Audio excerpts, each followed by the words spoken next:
Hey guys, good morning. My name is Jason Flame, host of the Master Motivation Podcast. Excited to have another great guest today. I'm going to introduce him in just a second, but I do have to give a quick shout out because today is October 23rd. And if you guys follow me on social media on the 23rd, you'll always see either my wife or I will post a number. And that number represents the number of months that we've been dating actually since January 23rd, 1993. And she posted today winning because she posted before I did. So shout out to my wife. 393 months. So here we are. We have a guest today. Amazing opportunity to have him on the show. This is Michael Voogd. He is a lifelong learner who believes that wisdom is earned through experience and forged in struggle. With over 50 years of life behind him and the excitement of new beginnings ahead, Michael joins us to share how humility, faith, and perseverance have shaped his path. From the discipline of martial arts to the creativity that fuels his purpose, he's discovered strength in both mind and muscle. As a husband, father, teacher, and friend, Michael continues to learn, lead, and inspire others to find joy in the journey. So get ready for a powerful conversation about resilience, growth, and finding satisfaction in life's greatest challenges. Michael, thank you for taking the time to talk with me today and be on the show. Like I said, Jason, what an honor, and so humbled to be here with you and all of your guests today. Thank you. I've been watching your podcast for a while, and glad to be part of your guest list. So thank you. Absolutely. It's going to be a great time, great conversation. I want to remind everybody who is watching live, please comment, like, and share the video so others can join in. And if you have questions at any time throughout the show, drop those in the comments, or any feedback or any little stories that you want to tell us about Michael. Let me roast him just a little bit. So give me some stuff, guys. All right. So we'll see if Shelly tunes in and gives me something. Right. So what's going on, man? You're in Oaks Security right now. What's going on in life? How things been going? Well, like I said, this whole podcast is about the journey, right, and lifelong learning. And so about 7 months ago, I started a new journey, and so it brings excitement to each day in life. Always learning something new. That's the joys and the frustrations of everything. And so I'm on a new career path at 50 years old. So very excited. And some people would have a different outlook on that. A new career at 50 years old. Yep. Some people are set in their ways, and some people are not willing to learn or make that pivot, make that life change. So I'm excited to hear, your thought process, and to hear everything that went on in the journey prior to this and what your plans are moving forward. So you've described life as a continuous journey of learning. What does that mindset look like in your day-to-day life now after half a century of experience? I think probably it comes down to, many people have said this, and I think the last time I remember Kobe Bryant saying this is, the 1%, learning 1% each day. And, it's hard when you're, from a distance, you're looking at, man, there's so much still to learn in whatever endeavor you're tackling. But if you just try to grow 1% each day, it's, over time you have, 365 days of learning, all that percentage adds up over time. And so I think, in no matter what I've done in life, I am a lifelong learner. I love learning things. And I guess at 50 years old, I made a declaration when I was really young that I was going to live to be 100 years old. And I just put it out there, and I feel like at 50, I have a lot more life to live, a lot more things to learn.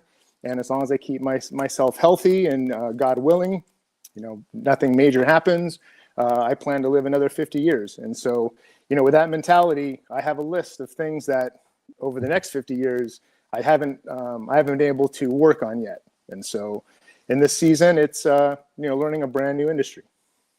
It's awesome. You mentioned that live to be 100. I remember thinking as a young kid myself, like, wouldn't it be cool just to live to be 100? Because, growing up, you learn that when your grandparents are in their 70s, 80s, and 90s, they're kind of in their final stages of life. And I think that people are starting to live longer based on different choices that we make in life, be it our fitness, our what we eat, what we put in our body, how we handle stress, Yes. all of those things. But I think kind of manifesting that, putting it out there into the universe, like live to be 100, live to be 100, we're naturally wanting to eat better, wanting to work out more, wanting to try to rid ourselves of as much stress or give us Yeah. opportunities to rid our lives of That's stress. right.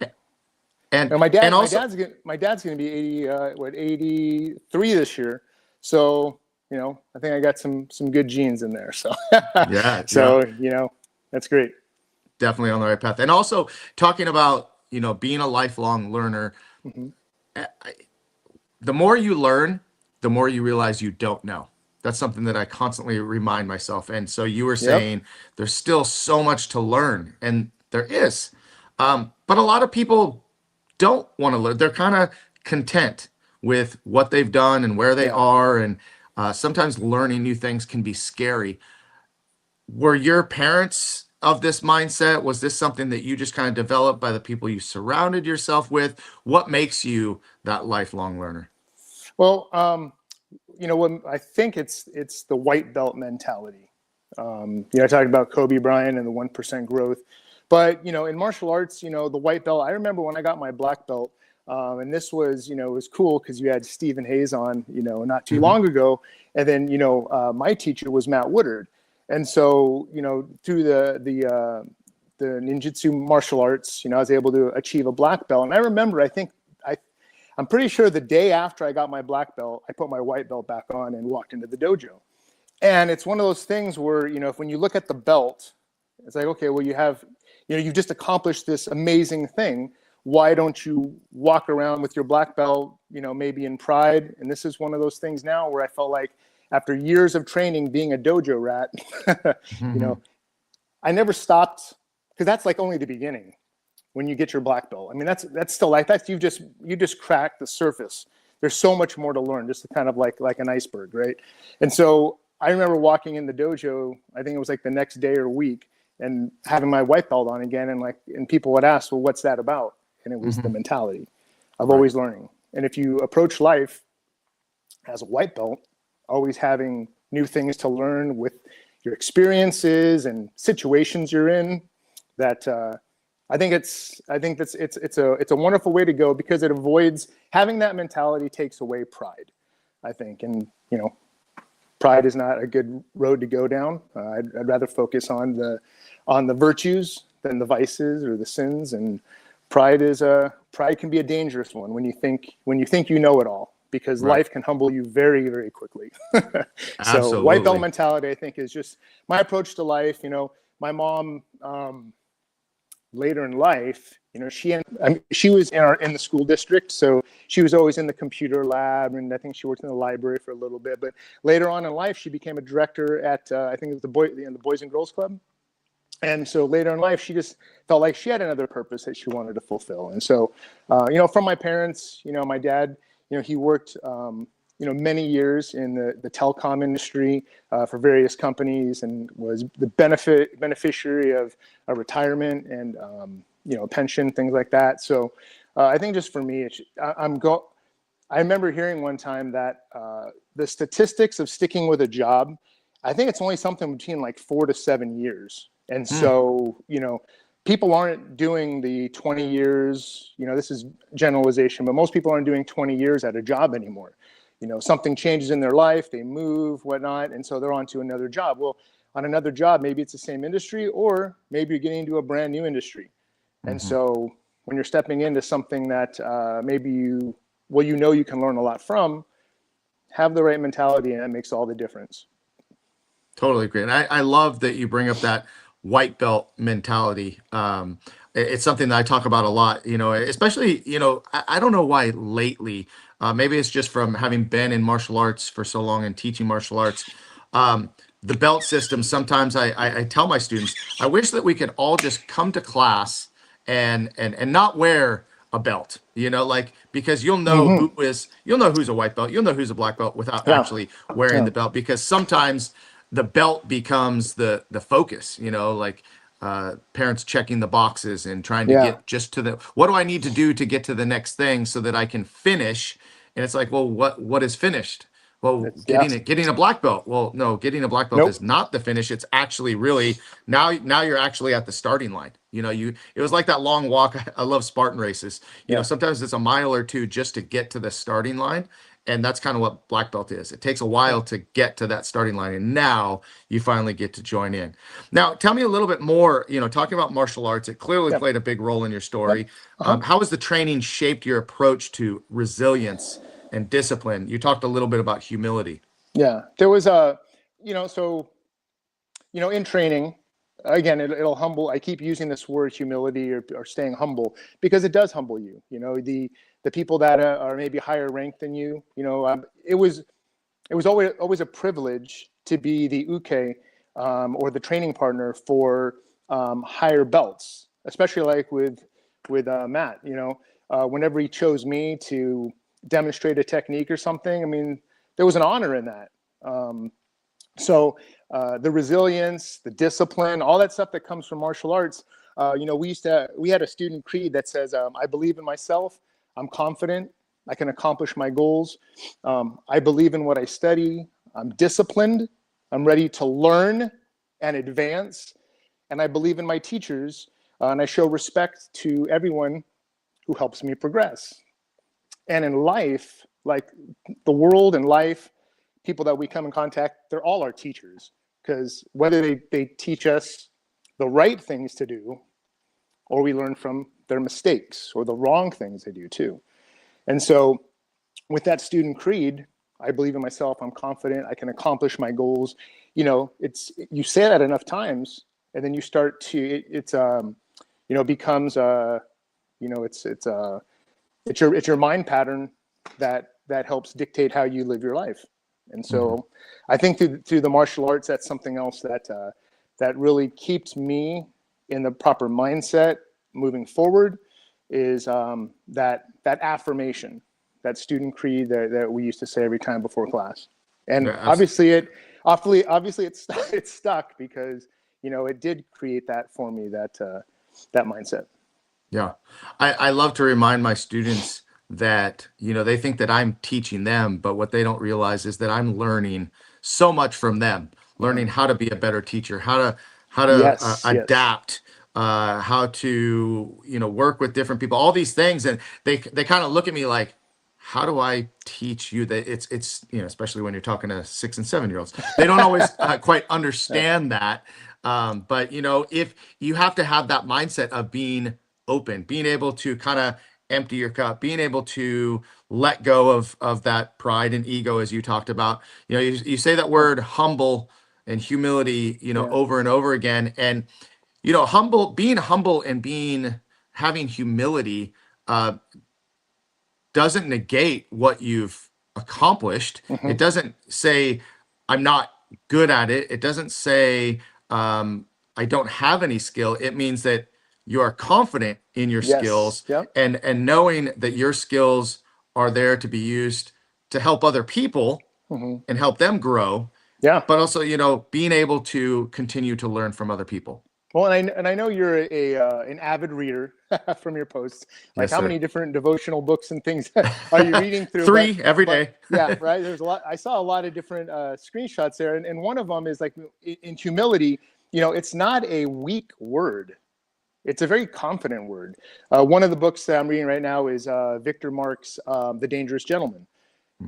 And being dangerous doesn't mean that you're out there, flaunting it around. It could be a quietness to yourself, knowing that the skills that you've acquired over life, you don't have to use unless they're absolutely necessary. And being humble is one of those things. Like, you're absorbing so much in life, saying that, I don't have to tell everybody everything that I've learned or know.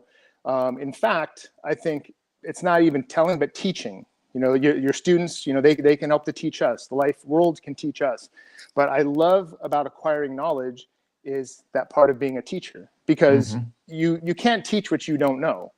or have learned. And so as you absorb all this knowledge, I love teaching people, whether they're the little kids, I teach in a homeschool group right now. I teach them self-defense classes and awareness, which is amazing. Like you said, at 6 years old, I get some of the funniest comments sometimes from the kids, and then it just makes me laugh, looking at the world from the eyes of a child, and it's like one time they may say, Mr. V, you have I love your hair today, or your beard looks great, or something like that. And it just makes me laugh because I'm here to teach them and bring them awareness, in their environments, and how to teach them life skills too, besides self-defense techniques and being warrior protectors.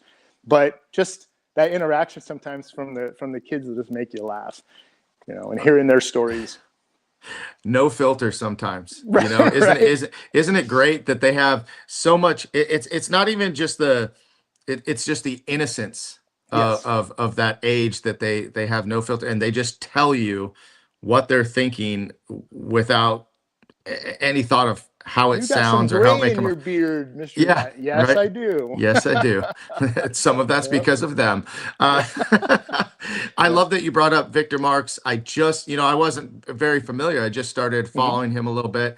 And, you talk about being a dangerous man is not a bad thing. And forgive me for not understanding the quote or being able to repeat it correctly. But if you're not able to be a dangerous man, you're a worthless man. Is part of it, correct? Talk about that a little bit. Well, I think Jordan Peterson in his books too, he talked about that also. You're starting to see in right now in this day and age, you're seeing something happening where not only is there a spiritual revival, but there's also the mantle that I think men have dropped over the years.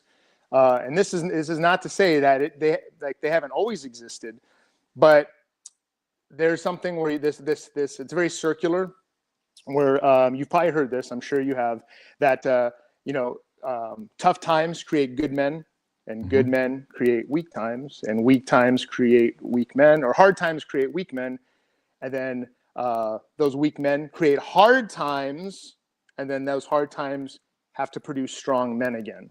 And so the dangerous gentleman, if you think about that, gentle and can be the gray man and can walk in areas and you wouldn't even know the skills that they have, but until it's time to unleash them. And so, I think from that aspect, I think you have to really have a examination of your conscience and your heart, because why are you learning certain skills? Are you learning it to be a bully? Or are you learning it to be a protector? And that's one of the things that I share with my students. They're like, are we bullies or are we warrior protectors? And what is a warrior protector? Defend of the innocent, and, all these wonderful virtues that warrior protectors, with the skills that they've acquired, aren't out beating up people and flaunting it. They're quiet in the background sometimes. They're stern and forceful when they need to, but it isn't until they are pushed to a point where I'm going to defend my family and everything, whatever's important to them, that they're willing to put that on the line to use their skills. Yeah. Some of the men that come to mind to me that I feel are potentially the most dangerous people I know are the quiet ones, the unassuming ones, the very humble, like you wouldn't know the ninjas, right? Totally. They're just, right? Man, I've seen it. It's incredible. Well, let's talk a little bit more about, finding satisfaction in the struggle. Can you share a moment in your life where struggle led to unexpected joy or growth? Well, I think it's really any endeavor that I take on, but most recently, I think the biggest one is Ninja Tunes. So it was placed on my heart, back in like 2010 or 11, that I've always drawn my entire life. I love to teach. I have my martial art black belt, and I spent years earning that. So how do I take my passions? Because that was a talk that I've had before about, passion and purpose, and how do you take all those things and bring them together to make that your vocation? And earning a living, doing the things that you felt like that were placed on your heart, your gifts and talents that you've been blessed with to earn a living. And so I think for me, Ninja Tunes was something that I would go into the home schools and I would teach art and martial arts. So creative arts and martial arts. And that was the premise for Ninja Tunes. And like my alias was the Art Ninja, right? Mm-hmm. So I teach art and I use the different disciplines in ninjutsu to teach different types of creative aspects like drawing and painting and sculpting and animation and storytelling, life drawing, things like that. So I was always doing that out of my home, and I would commute with my car to different schools. And eventually it took a toll on me, just trying, depending on traffic or whatnot. And I eventually, through the guidance of my wife, got a studio space in the Simi Valley Town Center. And this was a scary moment for me. Like, I never had overhead, so I didn't have to worry about it. It was my knowledge that I was sharing with people to have students. And now I have this overhead of a space. And, this, having a physical space where you're teaching has to have a certain amount of students that come in. And it was a very exciting time. I loved the space. It was amazing. And, on my YouTube channel, I have videos on that talk a little bit more about all the timeline and what led up to that. But it was a very scary time. Will I have enough students? Can I even make rent? I felt like it was placed on my heart. And so I just went for it. And through, amazing support with my wife and then the community that I had built a relationship with over time, I wasn't going to see them, they were coming to see me. And so I would teach all these different various arts, drawing, painting, we did animation classes and life drawing. And I even had a little self-defense dojo in the back of the school. But that was May the 4th, 2019 that we opened that. What happened right after 2019? So it was like, oh no. So now all of a sudden we have all these lockdowns and stuff with COVID. And I'm like, well, I still got a YouTube channel, I have a lot of space and I followed the county restrictions and, spatial things and all that stuff. But, parents were fed up having their kids on the computer. They wanted to actually get them out of the house, off the computer and doing something, more interactive. And so, I had my big space there where they can come and learn. And then after 2020 and 21, we had a little bit of a plateau. And then after that, we took off again. Well, just over time, it started to weigh on me with the school. And, we eventually had to close this last year. And it was a sad moment, it really was. Because you look at all the sweat and tears and excitement, all the emotions that come with setting up your very first place, and it was an amazing spot. And it just turned out that there weren't enough families that came in. And this was a time where I really had, prayerfully to consider, is this something that I need to keep going down this road? Or is it time to say, maybe take a detour and go somewhere else and do something else in areas that I feel like I'm more weak in my skill set. And I prayed about it for a while in industries that I wanted to get into. It doesn't mean that I've stopped drawing, and I still teach. I just don't have that brick and mortar anymore. So I think that's a great example of just the discipline to persevere through that time, the ups and the downs, sticking with it. But at some point, you can be pretty hard-headed, and I've made that mistake in the past. I've been really hard-headed where I didn't want to veer course. And there's consequences that can come from being a little too hard-headed and knowing when you have to be like bamboo, and flexible and move with things. And this was one of those times where I felt like, okay, it's time to close the doors. We've had a wonderful run. I've had amazing relationships, but I will still continue to draw and teach.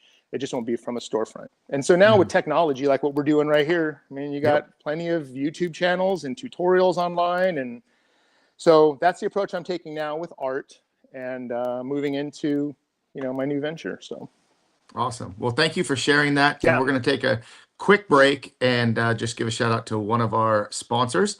So we'll be right back in 1 minute, but this is Raptor Extreme Karate.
All right, guys, we're back. I'm Jason Flame, host of the Master Motivation Podcast. I'm here talking with Michael Voogd, and we just got done talking in our first section about the continuous journey of learning. Talked about how martial arts played a major role in his life, and also talked about Ninja Tunes and his journey through opening and closing that business and all of the things in between. So if you missed it, go back and start from the beginning, check it out, drop us some comments, let us know you're watching, and don't forget to go to YouTube and subscribe to Master Motivation Podcast. So, Michael, we're back, and I want to talk about detours. You kind of ended with we're taking a detour. When life presents detours, how do you balance faith and action and trusting the process while still moving forward with purpose? It's a good one, and I think how I balance it is having wise counsel.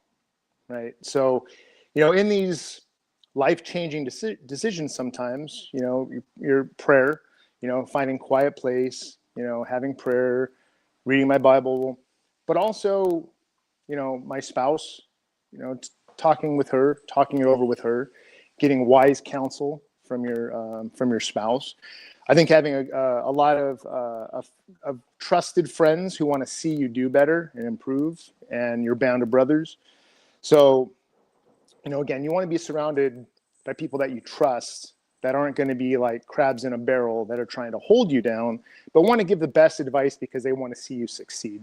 Mm-hmm. And having those circle of friends, I think it's really so important, Totally agree. And Shelly is watching now. So hi, Shelly. How are you? Hope you're doing well. We also have Ron Garcia, who talked a little bit about the martial arts back there. So thank you for your comment, Ron, and thanks for watching. I know you've been on here a couple times.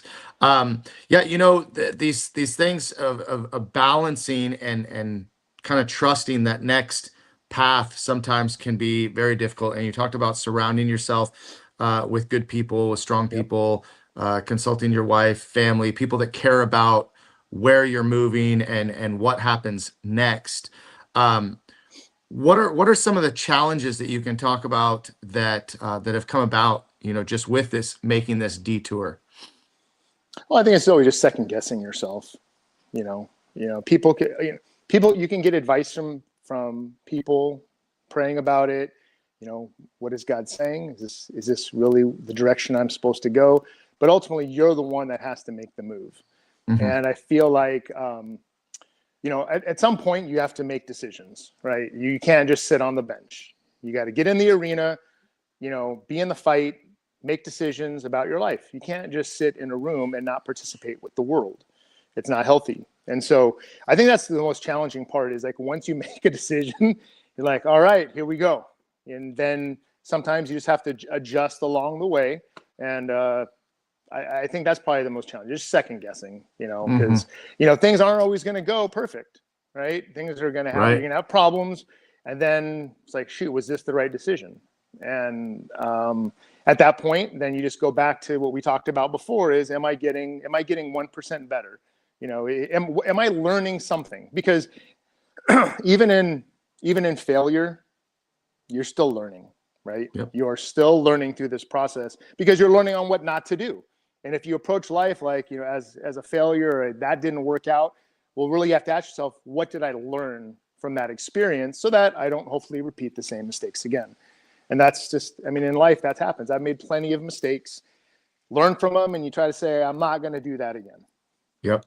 Well, and you talked about earlier, when you watch people, you can always learn. And I've said this to my kids since they were really little is you can learn what to do and learn what not to do. Yes. And then, when we fail, sometimes that's the best learning, but learning how to take the lesson from it is sometimes the hardest part because sometimes we get stuck on the failure part, right? Like it could be easy with having to close down a business, which I have done myself. Okay. And I felt, we had a second martial arts school that we had to close back in 2008, 2009. And it's one of the hardest decisions of my entire adult life. Yeah. But I felt for a long time so much failure because of it. But after time, I learned so much, and now I know that there are certain things that I would never do it that way again, Yeah. and so that's what helps you move forward. And I Now, love that what you does brought that up do that. too? And that also, it humbles yourself, right? Too, if you're always, winning, right? Like you could be very numb to the fact that nothing's ever going to go wrong or a failure is going to happen. When you do have a failure, it goes back to get a little bit of humbleness, right? And it's like, Yep. okay, so I'm going to gather myself and, let's see what life has next for me. That's right. And you also you briefly mentioned it, that the man in the arena. Yeah. I have the poster painting in my house, Yeah. Teddy Roosevelt. If Awesome. you haven't read that, go Man in the Arena, Yep. Theodore Roosevelt. Read that whole thing, and it's just like super cool and inspiring to Yes, it remind is. us of where we are.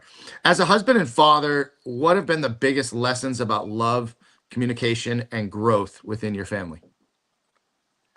Well, I think so. In our men's group right now, we've gone over many different books in our men's group over the last couple of years. And one of couple sessions ago, it was the term about, you hear about iron sharpens iron, but Mhm. it really talked about being men, being husbands and fathers, is balance.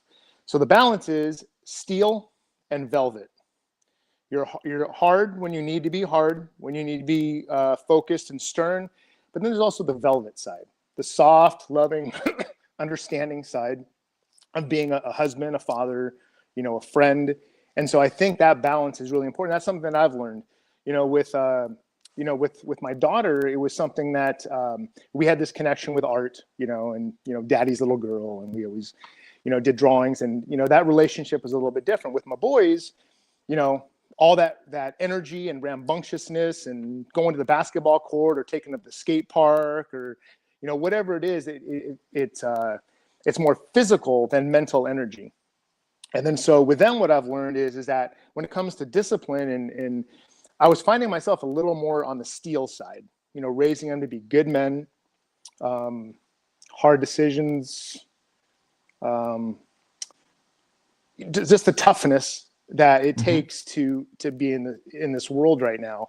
How to be how to act with humility, how to act with love to other people, the courteous things, opening doors and being polite, and how to hold a conversation, how to shake a hand and look somebody in the eye. So many kids nowadays, the eye contact is just, it's like it's not even existent. And so teaching that to the boys. But then what I was missing a lot of is more of the velvet side. And it's just like, and I think what came out in this, where I became softer, was sometimes, an argument that happens, and maybe I'm a little too stern or too hard or yell or something like that. And what I've learned over that time is that, you don't need to have pride. Yes, maybe you were absolutely right. But after that time where maybe it got a little crazy, tempers flare, and, the boys are growing up now and into young men. And, maybe sometimes they try to challenge that authority a little bit with talking Mhm. back, or, of whatever it is, your ideas aren't good enough because I learned something on YouTube, and YouTube knows everything. Forget your life experience. But be apologizing when you're wrong. And it may not be where the point you made was wrong, but your approach was wrong. Mhm. So I think staying humble and learning that as a father, I can do better. And that's in the men's groups. Holding yourself to a higher standard is so difficult in today's world. In a world where sometimes there are no standards, trying to hold yourself up to Christ's standards, not the world standards. We just talked about this in this last week. Like, I'm always criticizing myself for things I've said, how I've acted, what I could have done better. The examination of conscience at the end of the day. What are the things I did right? What are the things I did wrong? What could I do better? and I'm not a victim. So anything that's kind of gone sour in my life, I don't look at it as like it happened to me. I look at it as what did I do wrong? What could I do better? And being accountable for myself, taking ownership.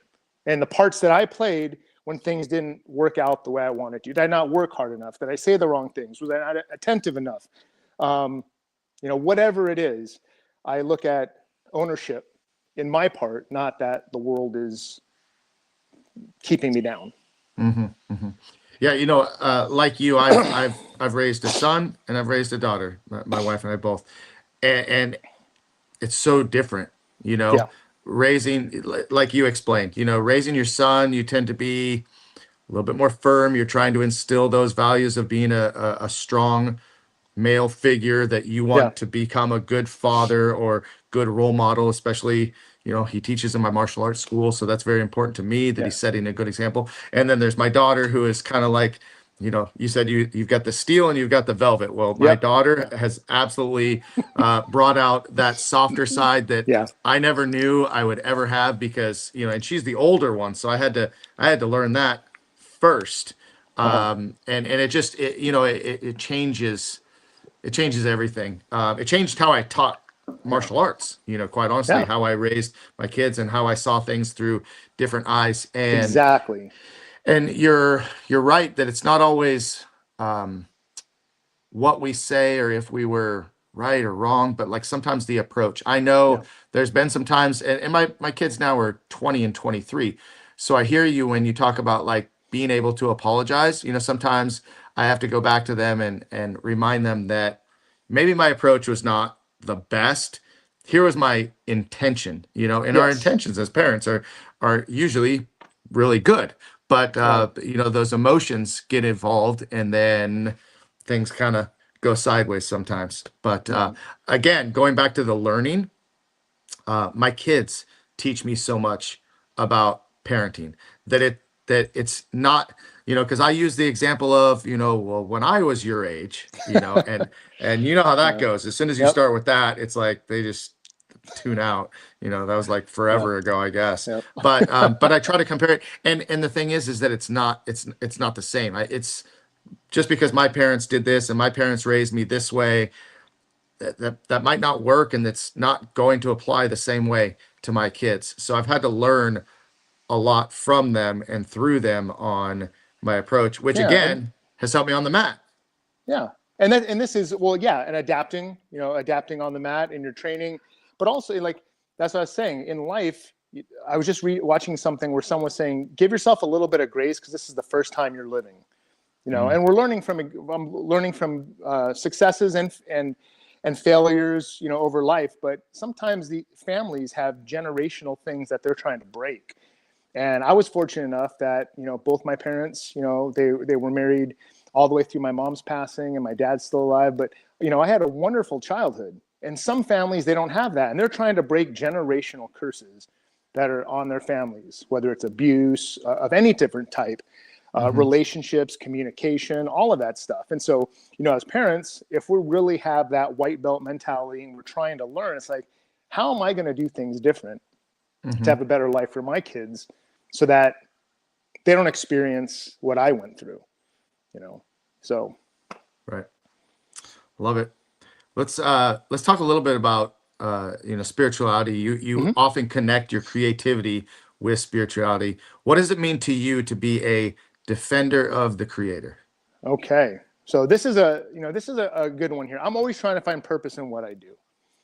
So where that came about was my last name is Voogd, and in what that means is it's a defender of a territory, and it goes back to I think it's Latin for advocare, or being an advocate of. So learning about the history of my last name, being a defender or protector, my first name is Michael, and so I thought about the great archangel Michael. Then in my drawing, it was on my heart when I was like in my early teens that I was gonna have a company called Voogd Designs, Hmm. and it just became way too complicated to explain to people, so I ended up taking Ninja Tunes. But Voogd Designs breaks up. It's all one word, Voogd Designs. Voogd meaning a defender, designs of creating things, designing things. So not only was I a defender of the creative arts, but then I took it for a higher purpose, because I feel like the gifts and talents that God blesses us with, that's His gift to us. How we use those gifts and talents is our gift back to God. And so it's important that we have proper stewardship of the gifts and talents that we have, and how do we use those, not for evil, but for good. And so creating things. So Voogd was defender of instead of being a creator, like drawing, the creator. And so the Latin was advocatus creatoris is what I ended up putting in some of my marketing, and maybe it wasn't too complicated, but to me, what that does, it gave me purpose in why I'm creating things. And now I've been blessed with doing, I mean, Shelly could probably, if she's still listening, can chime in how many different books I have, like on Amazon and stuff like that I've illustrated. But now I just do faith-based content. And so I was privileged enough to work with Lindsey Graham, the Patriot Barbie, and we did. I illustrated her book, Alphabet Prayers for Toddlers. I've had other books that tell the story of women in the Bible, and then a lot of fun stories too. But all of the content, it's for kids. Nothing crazy in there. Great stories, and I love to illustrate those. And what's great about that is I'm using my gift and talents for God's glory. And at the same time, as I'm, what I'm drawing is I'm illustrating wonderful stories that every project is different. It's unique, and that keeps it fresh. And so I'm still doing that to this day. I have a couple other books that I'm working with authors on. So I'll continue to use my drawing ability, as even though Ninja Tunes has closed down. So I think that's the defender of the creator, using your gifts and talents for God's glory. Everybody has been equipped with different skill sets. And some of those you find through prayer, and it could be if you're walking on the beach or in the mountains or in the forest or something like that. You're on a hike, you're exercising, all those creative juices are flowing. And then you really take the time to focus on what was I put on this earth to do? And what you'll often find is that God's already blessed you with certain gifts. You go back in your childhood, and what was I good at? Was I good at math? Was I good at breaking things apart and putting them back together? Was I good at communication? Was I good at leadership? Was I good at, teaching? What were the things that made me excited about life as a young kid? And it's not playing video games, or it was, getting outside and focusing on interactions and things that you felt like, I'm really good at this. And the more you delve into this focus, like things start to the road starts to become apparent. What you're put on this earth to do. Well, I've heard a lot of origin stories, when it comes to different companies and stuff. And I don't know that I've ever heard something quite as thoughtful and insightful and in depth the way that you just explained all of that. I thought that was really remarkable, quite honestly. And Shelly did tune in, by the way, and she said 17 books so far, 3 in the making. And by the way, you didn't mention the mosquito on my burrito. Yes, and you have John on too. That's right. That's right. Thank you. Yep. Yeah. I love it. I love it. All right, cool. Well, let's talk a little bit more about a couple more topics. But before we do that, we got one more sponsor. Let's give them a quick shout out, and we'll be right back.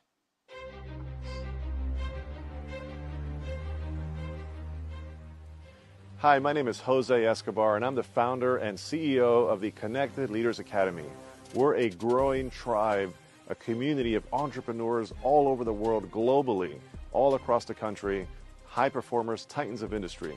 If you're an entrepreneur and you're looking to grow personally and professionally, scale your influence, develop your skill sets, move the needle in your business, more clients, more money, more profit, the bottom line, and of course, grow your circle and your network like never before, this is where you want to be. Join the Connected Leaders Academy today. We are scaling massively. We want to welcome you in. Check me out on Instagram and on Facebook, the @ JAESCO25. We look forward to having you join us. Take care. All right, guys. Once again, we're back. I'm Jason Flame, host of the Master Motivation Podcast, here with Michael Voogd. Michael, I think that I should give you some more information about Connected Leaders Academy because I think that you would really enjoy it. There's, man, leaders, as he said, titans of industry all over the world. So I'd love to talk with you more about that later. Sure. But let's get back into some questions regarding, many people chase success through degrees and titles. We talked about this a little bit before. What advice would you give to someone seeking real world knowledge and experience instead? Okay, so when I was in school, I was a straight A student, right? But I remember you only learn so many things from books, right? And you could have, I was a focused student, good grades, but that's the intellectual aspect of it. And then you need the practical aspect of it. And this is where knowledge plus experience equals wisdom.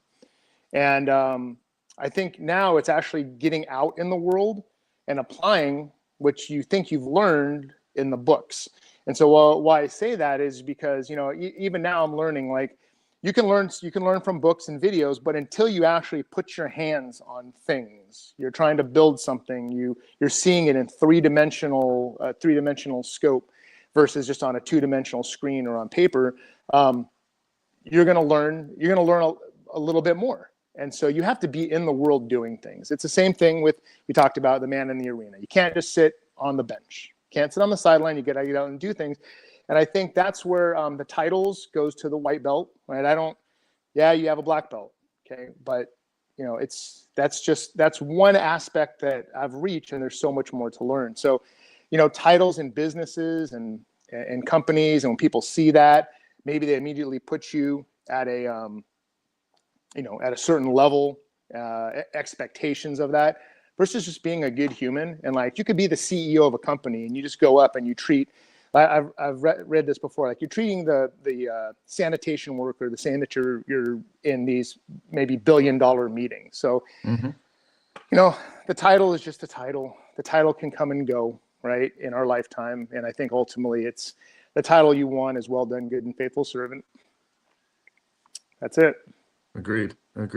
And it's in the martial arts industry, it's always kind of a topic that you'll hear, talked about in Facebook groups and online about, using the term sensei or kyoshi or master or grandmaster. And, I'm not the biggest fan of using those titles, but within the organization, it is necessary to establish, I don't love the word boss either, right? I never want my staff members, my team to call me their boss. It just feels weird because we're all on the same team. But, you look at the military, for example, there are rank and there are titles and there is a purpose to it all. But when you get caught up on it, it goes back to the humility and understanding your role that, the higher you are, really, the more responsibility you have to serve those that are working with you. Yep. Being a servant. Yep. Yeah. That's right. So you mentioned this earlier again, Proverbs 27:17 says, iron sharpens iron. Who are some of the friends or mentors who have helped you shape your character and the people that keep you grounded? Yep. That's the wise counsel, brother. So what we have is, I don't remember who said this, or many people have said this, but you have 3 types of friends, right? So, I got the friends that I have fun. They're lifelong friends that have been in my life since I was childhood.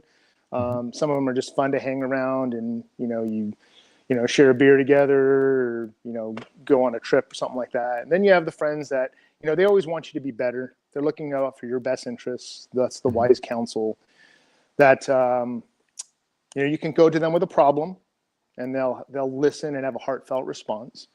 And that brotherhood is also with like my wife, that she's part of that circle. She's like the inner circle because, that's the one I go home to every night. And then you have the friends that you call late at night when you really, really need a friend for whatever the reason is. They're the ones who are going to wake up and say, brother, what do you need? Yeah. One shovel or two, right? Yeah. Right. And so, and it could be, and there's a whole host of things that whatever that reason for that call is, but they'll show up. And those are the people really that you want in life. And I think it's, for men, this is where our men's group, right now, again, being an avid reader, our book right now is called The Full Armor of God. And that's by Larry Richards, The Full Armor of God. I have my devotional that I read each day. I got my devotional. I got Bible reading. That is God and Jesus are the great counselor. But having the friends, in the physical realm here, you want to have those brothers that want your best interests in mind. And so, I was going to say is for men, a lot of times men seclude themselves. There's people that don't want to interact with others. They go into their closet. They're hermits. And they're not interacting with the world or have anybody that they can turn to. And it can be a very lonely existence because you're not taking in that stimuli or counsel from people that may just want to help you to be better. And sometimes things happen in life where people remove themselves. They've been hurt, they remove themselves, but it's just not a healthy place to be in. And so I think as men, finding that brotherhood of people that you can talk to, that have your best interests, that share good ideas, that want the best for you, I think it's so important, especially for men. And then and for women too. It's how they communicate is a lot different than men. And for men, it could just be like, dude, we're going out camping, we're gonna do some off-roading, do some 4-buying, go to the shooting range. Maybe it's just rocking on the porch and having an adult beverage, but men interact different than women. And so I'm just speaking to the men out there, but I think that's important. Have a good circle of friends. And one of the things that I did not understand as a younger man, but appreciate more as, with a little bit more experience and more mature now, is that having those people in your life that tell you the things that you don't want to hear. Oh, that's because good. you've got people that you're friends with and like, Yeah. hey man, congratulations, good job, looking good, everything's good, you're awesome. But then, I have a few people in my life that sometimes remind me the Yes. things that I don't want to hear, that are a little harder to hear. Because as a young man, I'd blow it off and be like, well, I'm good. Like, because my confidence and my ego were so engaged and so full. But now, like sometimes hearing, I have coaches that tell me things that I just don't want to hear, but I need to hear it. You know That's what I mean? right. Yep. That's awesome input. And I totally missed that. So thank you for that. Cause that just happened to me not too long ago. I had a brother that called me up and he said, you were kind of being a jerk and maybe you could have done that differently. And they call you out. And it doesn't mean that your friendship's ruined. I mean, you want people that are honest and that, not just people that are going to tell you what you want to hear. So awesome input on that, Jason. Accountability. I think that Yeah. that's what it is for me. Sometimes if I'm lacking in a certain area or lacking in my training or lacking in my discipline, it's like, you get called out, but hey, I need that. And you know what? Yep. They will appreciate that when they get it back from me too. So I think that makes a strong bond, between men as well. And that goes back to what I said earlier, is like, if you mess up, don't be prideful. Just like, totally right, brother. That's on me. I'm sorry. Be genuine in your apology. As we seek forgiveness, you have to be humble and sincere in your apology. So it gives you an opportunity to mend things that way too. Absolutely. All right. Well, guys, we're getting ready to close it out. If you have any questions or comments, please drop those now, and I'll read them out to Michael. But looking ahead, what's next for you, and what legacy do you hope to leave through your example and through your teaching? Well, I can only teach. I mean, now it's with hopefully another 50 years. I want to pass on the things that I've learned. I think that's important. I want to continue to be a better Christian. I want to represent the faith even better. I want to grow in so many different things that's on my bucket list. I've always had a 4-wheel vehicle. So, want to learn how to ride a motorcycle, or maybe fly an airplane, or travel to new and exciting places that I haven't before, that sometimes have financial limitations on what we're able to do right now. I think continuing to draw is also a purpose. I'm going to continue to illustrate books and draw and have good Christian content on things that I create, representing my gifts and talents well through my faith. Right now, as I talked about Voogd Designs, well, now I'm at Oak Security, and it's like, how did you go from drawing and having a life, a more right brain thinking, to doing something more in the trades?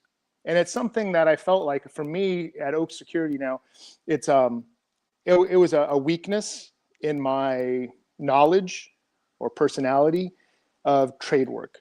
I didn't grow up, fixing the car with my dad or building things, although we did some projects and stuff, but just the tools type of stuff. What I did have, though, and what I think is an asset of skills, is the life experience of working with people. I've been team leads, I've been a manager and a supervisor. I've done big seminars and talked in front of a bunch of people.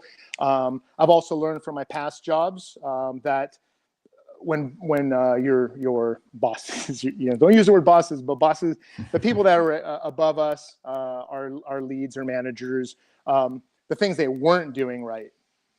And so I'm taking all of that experience and bringing it to Oak Security as their operations manager.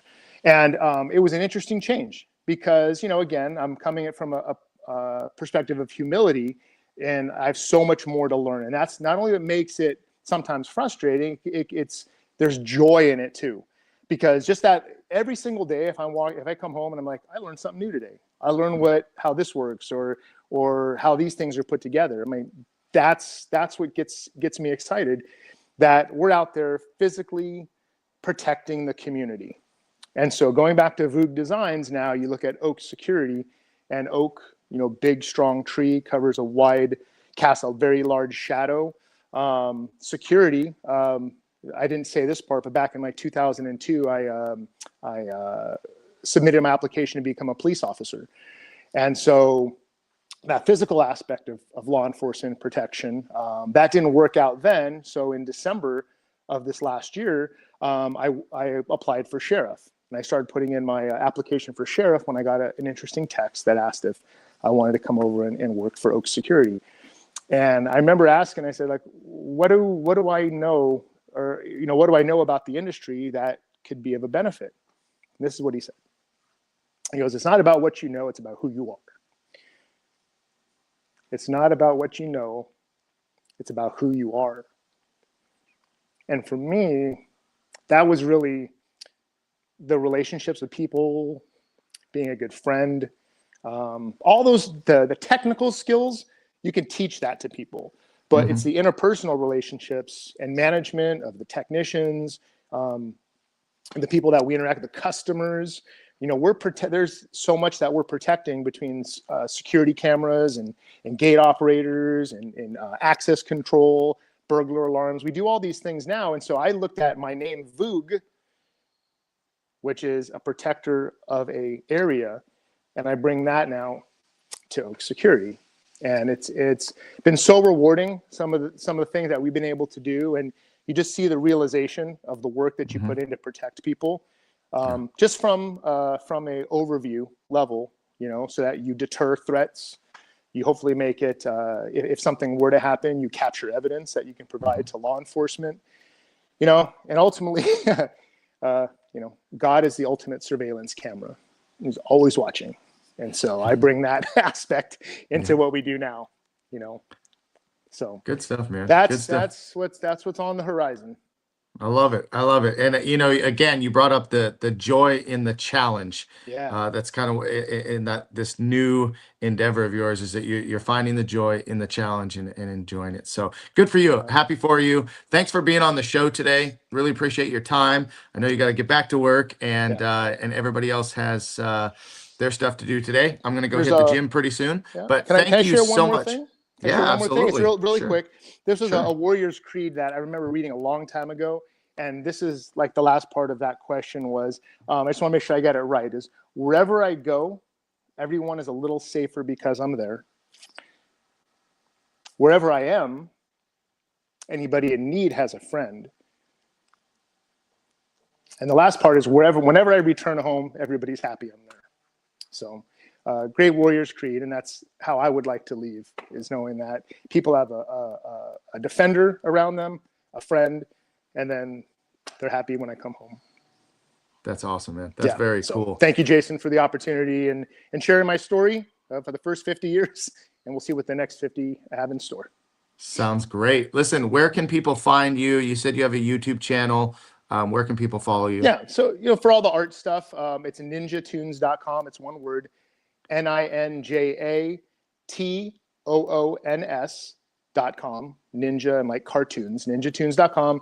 And then I'm on Facebook. For my personal handle. That's really the main things. And if they want to interact, they can always send messages there as well. So beautiful. Perfect. All right, guys. Well, go brother. Check it out and check out ninjatoons.com.